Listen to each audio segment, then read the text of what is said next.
काल से आज तक कौन जीता है? हर हर महादेव। मृत्यु जब और जहाँ होनी होती है, इंसान वहाँ निश्चित समय पर कैसे पहुँच जाता है? सुनिए पौराणिक कथा। मानव जीवन में समय, परिस्थिति और स्थान बड़ी भूमिका अदा करते हैं। कई बार जो कुछ भी घटित होना होता है, उसी के अनुरूप परिस्थितियां बनती चली जाती हैं। कलयुग में एक ही चक्रवर्ती सम्राट हुए हैं और वह थे सम्राट विक्रमादित्य, जिनके नाम पर भारतवर्ष में विक्रम संवत की शुरुआत हुई। विक्रमादित्य एक बहुत ही पराक्रम, विद्वान, कुशल और प्रजापालक, धर्मज्ञ एवं परोपकारी राजा थे। राजा विक्रमादित्य अपनी प्रजा को पुत्रवत प्यार करते थे तथा रात्रि में वेश बदलकर अपनी प्रजा के हालात और कुशलता जानने के लिए नगर में भ्रमण हेतु निकल जाया करते थे। एक बार यूं ही राजा विक्रमादित्य वेश बदलकर देर रात्रि नगर में भ्रमण हेतु निकले। भ्रमण करते करते अमृत वेला का समय हो गया। भोर के इस समय में राजा विक्रमादित्य नगर की परिक्रमा वाले मार्ग से गुजर रहे थे। नगर की दूसरी ओर घना जंगल प्रारंभ हो जाता था। अचानक राजा ने देखा कि एक नौजवान लकड़हारा कंधे पर कुल्हाड़ी लिए जंगल में प्रवेश कर गया और लकड़ी काटने के लिए एक ऊंचे वृक्ष पर चढ़ गया। तत्काल ही राजा विक्रमादित्य ने देखा कि एक भयानक रीछ दौड़ा आया और इस वृक्ष पर चढ़ने लगा, जिस पर वह नौजवान लकड़हारा लकड़ी काट रहा था। रीछ को वृक्ष पर चढ़ते हुए देख राजा को बड़ा अचंभा हुआ, क्योंकि रीछ तो वृक्ष पर कभी नहीं चढ़ सकता। उस नौजवान लकड़हारे ने जब रीछ को अपनी ओर आते देखा तो उसके हाथ फूल गए। भय के कारण उसके हाथ से वृक्ष की टहनी छूट गई और पृथ्वी पर गिरकर उसके प्राण पखेरु उड़ गए। तब रीछ वृक्ष से नीचे उतरा और राजा के देखते ही देखते उसने एक सुंदर लड़की का रूप धारण कर लिया और जंगल के समीप ही स्थित एक कुएं की जगत अर्थात मुंडेर पर जाकर बैठ गई। राजा दूर खड़ा यह सब देख रहा था और सोच रहा था कि यह लड़की बना हुआ रीछ अब क्या करेगा। थोड़ी ही देर में राजा के दो सिपाही जो रात्रि को गश्त पर थे उधर आए और इत्तेफाक से दोनों सिपाही आपस में सगे भाई थे।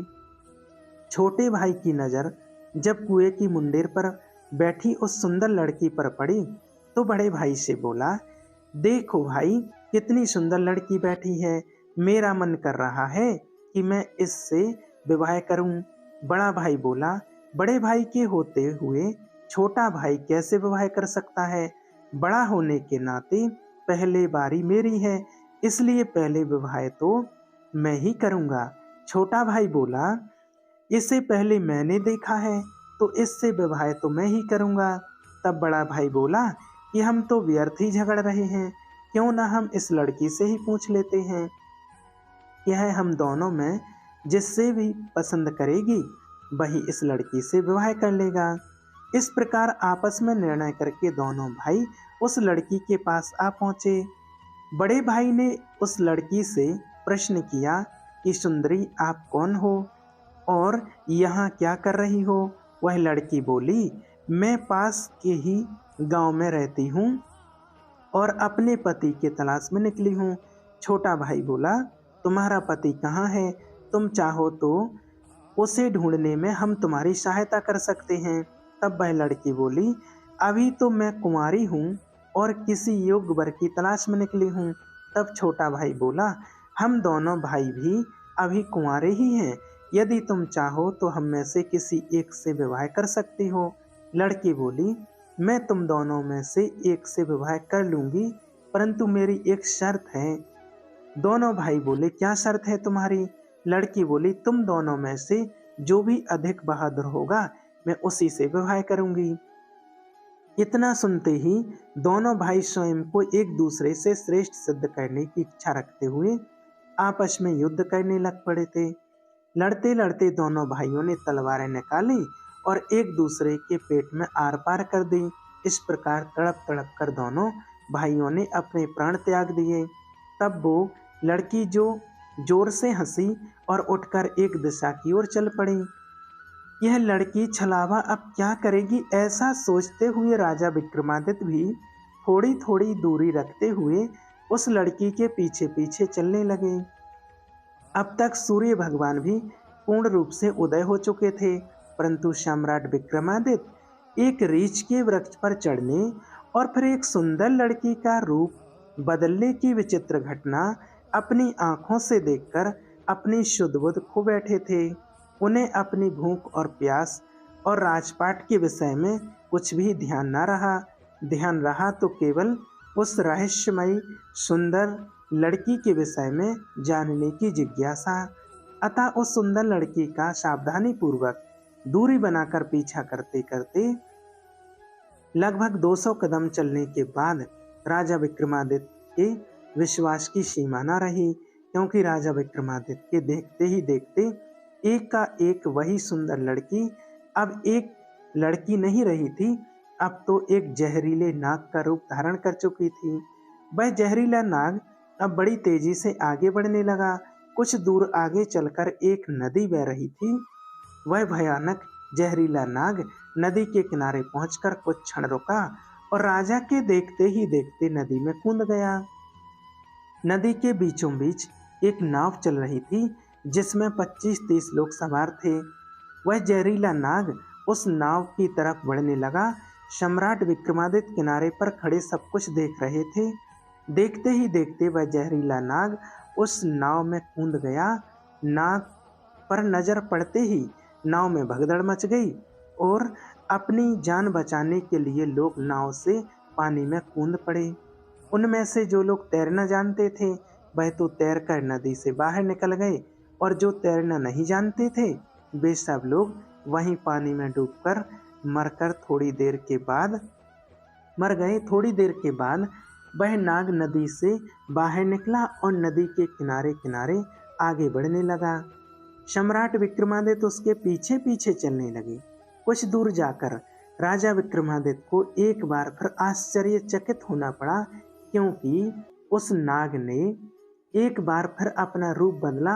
अब वह एक वृद्ध ब्राह्मण के रूप में था। राजा विक्रमादित्य ने सोचा कि इस बार इस रहस्यमय प्राणी के बारे में जानकारी लेने का अब उचित अवसर है, क्योंकि अब यह व्यक्ति वृद्ध ब्राह्मण के रूप में है। अब मैं इसके बारे में सरलता से पूछ सकता हूँ। यह सोचकर राजा विक्रमादित्य शीघ्रता से उस रहस्यमय ब्राह्मण की ओर बढ़ने लगे। राजा विक्रमादित्य तो उस छलावे रहस्यमय वाले का पीछा कर रहे थे। अब राजा विक्रमादित्य तेज तेज चलते हुए उस वृद्ध ब्राह्मण छलावे के सम्मुख पहुंच गए और उससे हाथ जोड़कर प्रणाम किया। वृद्ध ब्राह्मण ने भी हाथ उठाकर अभिवादन स्वीकार किया। तब राजा विक्रमादित्य ने उससे प्रश्न किया, आप कौन हैं? वह बोला, तुम्हें दिखाई नहीं देता, ब्राह्मण हूँ। राजा बोला, आप सत्य नहीं बोल रहे हो, आप ब्राह्मण तो नहीं हो। वह बोला, तो फिर तुम ही बता दो मैं कौन हूँ। राजा बोला, तुम वह नहीं जो नजर आ रहे हो। वह बोला, मैं तो जो कुछ हूँ तुम्हें इससे क्या लेना देना, तुम अपने काम से काम रखो और अपना रास्ता नापो। राजा बोला, मैं सच्चाई जाने बिना आपका पीछा नहीं छोड़ूंगा, आपको सच्चाई बतानी ही पड़ेगी। वह बोला, मैंने तुम्हें बताया कि मैं एक ब्राह्मण हूँ। राजा बोला, आप मुझसे झूठ नहीं बोल सकते, मैं आपका कब से पीछा कर रहा हूँ। अब जब आप रीछ बने हुए थे उस समय आपने उस नौजवान लकड़हारे को मारा, फिर आप एक सुंदर लड़की बनी और उन दोनों सिपाही भाइयों को एक दूसरे के हाथों मरवा दिया। फिर आपने एक जहरीले नाग का रूप धारण करके नदी में छलांग लगाकर और नदी पार कर रही नाव में घुस गए और तुम्हारी दहशत से कारण नाव में सवार यात्रियों में भगदड़ मच गई। नाव पलट गई और आधे यात्री नदी में डूबकर मर गए। अब आपने वृद्ध ब्राह्मण का रूप धारण किया हुआ है, अब सीधी तरह से सच सच बता दो आप कौन हो। वह बोला, यदि ना बताऊं तो। यह सुनकर राजा ने अपनी तलवार निकाली और बोले, तो फिर मरने के लिए तैयार हो जाओ। तुम जानते नहीं यह राजा विक्रमादित्य की नगरी है और मैं राजा का वफादार नौकर हूँ। इस धर्मात्मा राजा की नगरी में इतने लोगों की जान लेकर तुम जीवित बचकर नहीं जा सकते। अब मरने से पहले जल्दी से यह बता दो कि तुम कौन हो। राजा विक्रमादित्य की यह धमकी सुनकर वह वृद्ध ब्राह्मण जोर जोर से खिलखिलाकर हंस पड़ा और बोला, मैं जानता हूँ यह महाप्रतापी सम्राट विक्रमादित्य की राजधानी है, और मैं यह भी जानता हूँ कि तुम ही विश्व प्रसिद्ध सम्राट विक्रमादित्य हो। फिर भी एक बात जान लो कि तुम मुझे नहीं मार सकते, बल्कि एक दिन ऐसा आएगा कि मैं ही तुम्हें मरने के लिए विवश कर दूंगा। उसके यह बोल सुनकर राजा विक्रमादित्य सोचने लगे कि जिसने इस वेश में भी मुझे पहचान लिया, वह कोई छोटी मोटी हस्ती तो हो नहीं सकती। तो राजा थोड़े विनम्र होकर बोले, अब आपने मुझे पहचान ही लिया, तो कृपया आप मुझे बताइए कि आप कौन हैं। तब वह ब्राह्मण बोला, किसी ने सत्य ही कहा है कि संसार में 4 प्रकार के हट प्रसिद्ध हैं, राजहट, बालहट, त्रियाहट और योगहट हूँ, अथवा पहुंचा देता हूँ जहाँ उसकी मृत्यु लिखी हुई है अथवा निश्चित है, और जिस प्रकार से उसकी मृत्यु लिखी गई है मैं उस स्थान पर वैसे ही परिस्थितियों अथवा हालात बना देता हूँ। उस लकड़हारे को मैंने नहीं मारा। राजा विक्रमादित्य बोले, तो फिर तुम झूठ बोल रहे हो, मैंने स्वयं अपनी आंखों से देखा है। उस लकड़हारे की मृत्यु का कारण तुम ही थे।